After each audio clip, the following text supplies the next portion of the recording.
ერთ-ერთი ძალიან მნიშვნელოვანი ღონისძიება, რომელიც აკადემიის დაარსების დღიდან არსებობს. ბრიტანულ ქართულ აკადემიაში გახლავთ საგაზაფხულო ლიტერატურული შემოქმედებითი კონკურსი ათინათი. ეს არის მოსწავლეებისთვის საყვარელი, ძალიან საინტერესო საქმე, განსაკუთრებით მათთვის, ვისაც უყვარს წერა.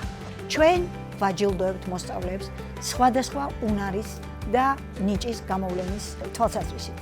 არის ჟიური, ძალიან კომპეტენტური და ჩვენ გვეამაყება, რომ ამ ჟიურის წევრები როგორც ყოველთვის, როგორც წესით, ყოველ წელს არიან მე-12 კლასელი. გამოვავლინეთ ძალიან საინტერესო ნაწერები, რაც ყველაზე მთავარია, ეს ნაწერები შემდეგ ჩვენს ჟურნალში, აკადემიის ჟურნალში ყოველწლიურად იბეჭდება. ჩვენ გვინდა რომ ვიყოთ გზამკვლევები იმ პატარა ადამიანების, რომლებიც შეიძლება მომავალში დიდ მწერლებად მოგვევლინენ და ჩვენ ბედნიერები ვიქნებით. თუ ამ გზის დასაწყისში ჩვენ ვიყავით მათთან ერთად.